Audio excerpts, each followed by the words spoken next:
نستهل هذا الموعد الإخباري بالقرار الأخير الذي يصنع نوعا من الجدل، وذلك بخصوص تطبيق عدة إجراءات من شأنها توسيع الوعاء الضريبي، حيث أقدمت الحكومة على تطبيق الضريبة على السكن عبر كل البلديات. التفاصيل نكتشفها مع إيمان عياش في هذا التقرير ثم نعود.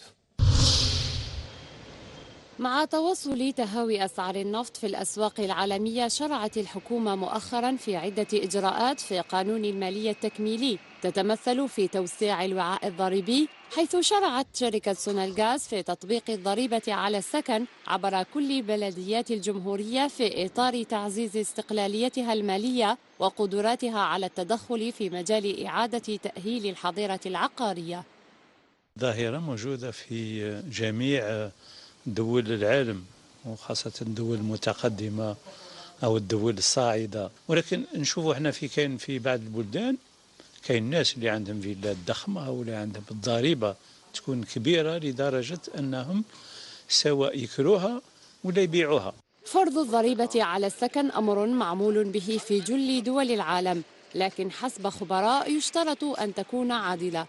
يجب أن تكون معقولة وتكون عادلة. مثلا واحد عنده شقة تاعت أنا في تروا ما راحش يكون مبلغ ضخم، يكون ربما 2000 3000 4000 في السنة، مش حتى في الشهر. الشيء معقول، ولكن لازم تسير بعقلانية وبحوار ومع جميع الأطراف لكي نجد يعني لي مونطون، لكن نجد المبالغ اللي هي معقولة جدا للأشخاص.